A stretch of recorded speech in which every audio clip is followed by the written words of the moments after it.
क्या इरफान जुनेजो अपनी global recognition को लेके शो ऑफ करने की कोशिश कर रहे हैं? और क्या फाद मुस्तफा की हाल ही में बताई गई स्टेटमेंट काबिले मुजम्मत थी? और मास सफदर समेत बाकी सोशल मीडिया कंटेंट क्रिएटर्स क्यों खामोश हैं? और क्या मौलाना तारिक जमील दूसरी शादी करने वाले हैं? इस तरह की काफी ज्यादा न्यूज़ है मेरे पास आप लोग के लिए, वीडियो के एंड तक लाजमी देखना। खुश आमदीद सलाम, मैं हूं मिटिफाइड और आज हम बात करने वाले हैं सबसे पहले इरफान जुनेजो के बारे में। तो गाइस आप लोगों को इस बारे में तो मालूम होगा कि इरफान जुनेजो ना सिर्फ पाकिस्तान में बल्कि काफी मुल्कों में भी मशहूर हैं और उनको मुख्तलिफ मुल्कों में इन्वाइट भी किया जाता है ताकि उनके मुल्क की पब्लिसिटी कर सकें, जो कि पाकिस्तान के लिए बहुत फख्र की बात है कि पाकिस्तानी कंटेंट क्रिएटर्स को भी ऐसी अहमियत दी जाती है। इसी से रिलेटेड इरफान जुनेजो ने बताया और कहा कि सिर्फ पाकिस्तान नहीं बल्कि आउट ऑफ कंट्री भी लोग उनको अप्रोच करते हैं कि वो इनके मुल्क में है और उनके मुल्क की ब्यूटी दुनिया को दिखाएं। सो वो एक्चुअल में इस बारे में क्या कह रहे थे मैं आप लोगों को प्ले करके दिखा देता हूँ। हेलो जी, छोटी सी लाइव अपडेट देता हूँ आपको। बहुत टाइम हो गया हमने बातें शातें नहीं की हैं। तो ये जो ट्रिप थी मेरी अबू धाबी की, this was from the department of culture and tourism. Visit Abu Dhabi को जो मैं टैग कर रहा था, दिस वाज फ्रॉम देम। खुद तो भैया हम बिज़नेस क्लास लेके नहीं जाते हैं, वो एक दिन आएगा वो भी, लेकिन अभी फ़िलहाल तो the trip was very nice. मुझे ज़रूरत भी थी एक छोटे से ब्रेक की, और अच्छा भी लगता है यार कि श्रीलंका वाले बुलाते हैं, यूएई वाले बुलाते हैं, और इंडोनेशिया वालों ने भी एक दफ़ा बुलाया था। तो फील्स नाइस कि आपका काम ग्लोबली मतलब वैल्यू रखता है। बाकी आराम बहुत फरमा लिया। अब थोड़ा काम है, बहुत सारी फूड रील्स शूट हुई भी रखी हैं, थोड़ा बहुत लॉन्ग फॉर्म कंटेंट शूट हुआ रखा है, वो एडिट करना है, आपकी खिदमत में पेश करना है इस उम्मीद के साथ कि आपको पसंद आएगा। और बस यही सीन है भाई। तो मिलते हैं आपसे बहुत जल्द कंटेंट के अंदर। वैसे तो नहीं, मतलब कोई मीटअप नहीं आ रहा। तो गाइस अगली न्यूज की तरफ बढ़ते हैं। तो तकरीबन एक वीक पहले आप लोगों को मिटिफाइड ने एक चीज के बारे में आगाह किया था कि फाद मुस्तफा ने एक तमाम सोशल मीडिया कंटेंट क्रिएटर्स को, स्पेशली व्लॉगर्स को बोला था कि जितने भी व्लॉगर्स हैं वो अपना कंटेंट बनाने के लिए अपनी फैमिलीज को सेल कर रहे हैं, जिसके जवाब में कोई भी व्लॉगर ने बात नहीं की थी। तो रिसेंटली मास सफदर जो है वो एक पॉडकास्ट में आए हुए थे जिसके अंदर कमल आफ्ताब जो थी वो उनको होस्ट कर रही थी, और उन्होंने यही बात मास सफदर से पूछी कि ये न्यूज काफी वायरल हुई थी कि फाद मुस्तफा ने स्पेशली व्लॉगर्स को कहा है कि वो फैमिली बेच के पैसे कमाते हैं। तो इसका रिप्लाई देते हुए मास सफदर ने ये कहा कि वो फाद मुस्तफा से मिले हैं और वो उनके काम को काफी ज्यादा अप्रिशिएट भी करते हैं, उनकी इज्जत भी करते हैं, बट वो साथ में ये भी कहते हैं कि उन्होंने जो स्टेटमेंट दी थी उनको ऐसा नहीं करना चाहिए था, क्योंकि आप अगर नेगेटिव वे में कुछ चीजों को जज करेंगे तो आपको हर चीज नेगेटिव लगेगी। और आप भी फिल्मों में काम करते हैं तो किसी की बहन बेटी के साथ ही करते हैं ना, वो भी अगर देखा जाए तो आप उनको सेल करके ही कंटेंट बना रहे हैं। बाकी उन्होंने क्या कहा मैं आप लोगों को थोड़ा सा प्ले करके दिखा देता हूँ। बात की है अभी कुछ दिनों पहले ही एक बड़ी न्यूज वायरल हो रही थी कि एक हमारे बहुत बड़े सेलिब्रिटी हैं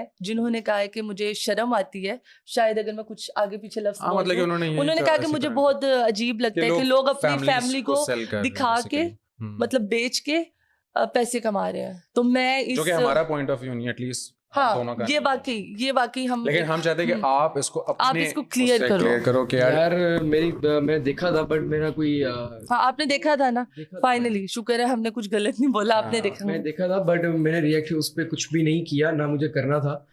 तो सिंपल यही था कि मैंने बोला कि जिस तरह वो काम कर रहे हैं, जिस तरह वो लोग, उनकी बहुत रिस्पेक्ट है। मैं उनसे एक बार मिला हूँ, एयर वाई पे ही मिला हूँ उनसे, अच्छा, और सलाम दुआ की थी मैंने, और मुझे पसंद है और मैंने उनकी काफ़ी तारीफ की है कि सबसे बेस्ट फिल्म्स वो बनाते हैं। जिसमें कायदे आज़म थी उनकी मूवी, वो मैं सिनेमा में देखने गया था, बहुत मजा आया था।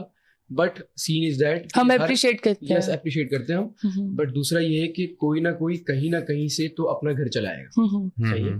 अगर आप इसको पॉजिटिव होकर सोचो तो वेल एंड गुड है, अगर आप इसको नेगेटिव होकर सोचो तो बहुत ही नेगेटिव लगेगा आपको, ठीक है। क्योंकि अगर आप पॉजिटिव इस तरह सोचो कि अगर आप किसी के साथ फिल्म करते हो, वो भी तो कोई लड़की है, प्रॉमिस ये बात आप यकीन मानोगे, ये रात में मेरे बात घूमती रही है, ये रात में मेरे बात फैमिली फॉलोइंग है। मैं आपको ये कहूंगा कि अगर आप कंपेयर करते हो तो ड्रामा और अगर हम लोग ब्लॉग पे डेली, तो इंटरेक्शन जो बनती है ना, रिलेटिबिलिटी जो बनती है, वो ज्यादातर फैमिलीज के हमारे साथ बनती है, आपके साथ बनती है, कुछ है। बट वो ड्रामा से देखते हैं क्योंकि वो हाई क्वालिटी होता है, इसमें स्क्रिप्ट होती है, इसमें एक्टर्स होते हैं, मसाले होते हैं। दूसरा ये कि अगर उसमें किसी को थप्पड़ लड़की को पड़ रहा है, लड़की मर्द को थप्पड़ मार रही है, वो अच्छी चीज है। हाँ वो तो बुरी चीज, बिल्कुल वैसी बात है। वो क्या दिखा रहा है, जो बच्चा नया देख रहा है वो क्या सीखेगा, ठीक है। तो हमारे कंटेंट में इस तरह कुछ भी नहीं। अब ये काफी शॉकिंग बात है, आप लोग इसके बारे में क्या राय रखते हैं मुझे कमेंट सेक्शन में जरूर बताइएगा। ओके, तो नेक्स्ट हम बात कर लेते हैं शाहिद अनवर के बारे में, जो कि अपने ब्रांड ड्रिंक लॉन्च करने वाले हैं, जिसका अप्रूवल उनको रिसीव हो चुका है। उसके रिलेटेड अपडेट देते हुए उन्होंने ये कहा,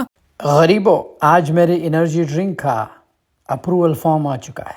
जैसे ही मैं ये साइन करूँ तो इंशाल्लाह मुझे सैंपल्स आएंगे। अगर मैं अप्रूव करता हूँ उन सैंपल्स को, टेस्ट को, तो फिर जो है फाइनल प्रोडक्शन होगा। फाइनल प्रोडक्शन जब होगा, ये मल्टी मिलियन डॉलर का ऑपरेशन है, लेकिन इंशाल्लाह ये बिलियन डॉलर इंडस्ट्री बनेगी। ये रेड बुल और जितनी भी मार्केट में फजूल ड्रिंक्स है, इनका बाप होगा इंशाल्लाह। एंड डिस्ट्रीब्यूशन मैं आप लोगों को ज़रूर दूंगा। यूरोप में जो भी है, मैंने ऑलरेडी ऑस्ट्रेलिया जब गया था, डिस्ट्रीब्यूशन एक बंदे को दूंगा। यूरोप के लिए, पाकिस्तान के लिए, अफ़गानिस्तान के लिए, इंडिया के लिए, दुबई, सऊदी और अमेरिका का डिस्ट्रीब्यूशन मैं ख़ुद संभालूँगा। बाकी मैं तुम लोगों को दूंगा इंशाल्लाह। जब ये ड्रिंक निकलेगा ना, तेरा भाई का ड्रिंक नहीं, ये ऑर्गेनिक बूस्टर होगा। ऐसा ब्रांड शुरू होता है, अगर मैं कर सकता हूँ तू भी कर सकता। ये वही ब्रांड ड्रिंक है जिसका पहले आप लोगों को मिडिफाइड ने बताया था। तो क्या आप लोग इसको ट्राई करेंगे? मुझे कमेंट सेक्शन में लाजमी बताइएगा। ओके, तो आगे हम बात कर लेते हैं मौलाना तारिक जमील के हवाले से। तो रिसेंटली एक वीडियो क्लिप मेरी नजरों से गुजरी जिसमें मौलाना तारिक जमील से ये पूछा गया कि मौलवी हजरात एक से ज्यादा शादियां करते हैं और इस्लाम में 4 शादियां करना जायज है, तो क्या आप दूसरी शादी करने की ख्वाहिश रखते हैं? तो उसका जवाब देते हैं उन्होंने ये कहा कि मेरी बेगम ने बहुत मुश्किल हालात देखे हैं मेरे साथ, मेरी हर मुश्किल में मेरा साथ दिया। उन्होंने ये भी कहा कि मेरी मौजूदगी में उनकी एक भी बेटे की पैदाइश नहीं हुई क्योंकि वो इधर उधर दरसो तदरीस में मशगूल थी। इसके अलावा वो क्या कहते हैं मैं आप लोगों को वीडियो प्ले करके दिखा देता हूँ। नहीं है, सिर्फ तारिक जमील है। मुख्तसर शादी को कितना अर्सा हो गया? काफ़ी साल हो गए अल्हम्दुलिल्लाह। और क्या आपकी अपनी मर्जी से हुई? अरेंज हुई थी। अरेंज हुई थी। आम तौर पर हमारे जो मौलाना हजरात हैं वो एक से ज़्यादा शादियां करते हैं, क्या आपकी एक ही है या ज़्यादा है? नहीं, मेरी एक ही है। मुझे तो खुद पिछले साल तक ऑफ़र्स आती हैं मस्तूरात की, मुझसे शादी कर लें। एक तो ना कि मेरी ख्वाहिश हो कि मैं, मुझे इस इम्तिहान से कितने साल गुज़रना पड़ा है, तो मेरी ज़िंदगी बहुत टफ़ गुज़री है। मेरी बेगम ने मेरा साथ दिया, मैं वो एहसान नहीं भूल सकता। इसलिए मैं सारे वसाइल के बावजूद मैंने उसके साथ वफ़ा की कि उसने बहुत मुश्किल वक्त देखा मेरी वजह से। मैं गैर हाज़िर होता था, कभी कहीं, कभी मुल्क से बाहर, कभी अंदर। मेरा एक बच्चा भी मेरी मौजूदगी में पैदा नहीं हुआ। मेरे सारे बच्चे पैदा हुए, मैं तबलीग में था, तो वो फिर उन बच्चों को संभालना बहुत बड़ी कुर्बानी। ओके, तो आगे हम बात कर लेते हैं अरशद की रील्स के बारे में, जिनको आप लोगों ने सोशल मीडिया पे कहीं ना कहीं देखा होगा क्योंकि उनकी रील्स आजकल काफी ज्यादा वायरल जा रही हैं। तो हाल ही में ट्रिगर इंसान जो कि इंडिया के फेमस यूट्यूबर हैं, उन्होंने एक रिएक्शन वीडियो अपलोड की जिसमें उन्होंने अरशद की बेटी को थोड़ा सा ट्रोल किया उसके बोलने को और उसके एक्सेंट को लेकर। मैं आप लोगों को क्लिप दिखा देता हूँ। आपके पापा मुझसे झगड़ा करते हैं? पापा जी नहीं दुआ क्यों करते हो मामा से झगड़ा? आपको नहीं पता मामा से झगड़ा नहीं करते, मामा के पैरों में जन्नत होती है। नहीं दुआ क्या नहीं दुआ? नहीं दुआ कर रहे हैं आप? सॉरी करे मामा से? नहीं दुआ, फिर नहीं दुआ? दुआ मेरी भी तो बात सुनो ना। मैं आपकी मामा से झगड़ा नहीं करता, आपकी मामा मुझसे झगड़ा करते हैं। देखो हाँ, स्टिक किसके हाथ में है? मामा जी। ओहो, ये कहाँ से आ गई मेरे हाथ में?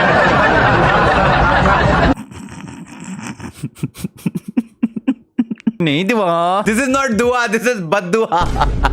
Bro, literally दुआ talking after people inhale that helium. तो मेरी आवाज ऐसी पतली करके जो आती है ना। नहीं पापा जी, आप मम्मी से ऐसी क्यों बात करते हो? आप ये वीडियो लाइक क्यों नहीं करते हो? आप इस वीडियो को, आप लोगों को क्या लगता है, क्या ऐसा करना चाहिए था? मुझे कमेंट सेक्शन में जरूर बताइएगा। ओके, तो अगली न्यूज जो है वो रजब भट्ट से रिलेटेड है। तो जैसे कि मिडिफाइड ने आप लोगों को बताया था कि रजब भट्ट की वाइफ का लोगों ने फेस रिवील कर दिया था उनकी वीडियोस लीक करके, जो कि उनकी वाइफ की फिलहाल नहीं चाहती थी, बट अब उनका फेस रिवील हो गया है। तो रजब भट्ट ने ऑफिशियली अपने यूट्यूब चैनल पे एक वीडियो अपलोड करके उनका फेस रिवील कर दिया है और उनका क्या रिएक्शन था मैं आप लोगों को दिखा देता हूँ। और जालिमों, क्या कर दिया है, क्या कर दिया, अपने भाई का फर्स्ट इम्प्रेशन ही ख़राब कर दिया। आपकी भाभी ने एक चीज़ कही थी और मेरा एक असूल था कि मैंने ज़बरदस्ती किसी के ऊपर जो है ना वो इम्पोज नहीं किया कि अपने घर वालों के ऊपर कि मैं व्लॉग कर रहा हूँ तो आप लोग भी आए, ना अम्मा पे, ना बाबा पे, ना अवैस पे, ना गज़ल पे। इसी तरह आपकी भाभी से भी पूछा था कि आप आना चाहती हैं तो आएँ, उन्होंने कहा था जी मैं ज़रूर आऊँगी, लेकिन मुझे थोड़ा सा कंफर्टेबल हो लेने दें। राइट साइड पे बैठी हैं। अस्सलाम वालेकुम जी, क्या हाल है? ठीक है, मैं भी बिल्कुल ठीक हूँ। थोड़ा ये है जी आपकी भाभी, ठीक है, सुकून हो गया, ठंड पै गई है, तार को साह नहीं लेता गया थोड़ी देर ना। अच्छा, मेरा अभी सिर्फ जो है ना वो निकाह हुआ है, ठीक है, निकाह हुआ है और अभी जो प्रॉपर शादी है, मेहंदी, बारात, वलीमा, वो हमारा नेक्स्ट ईयर का प्लान है।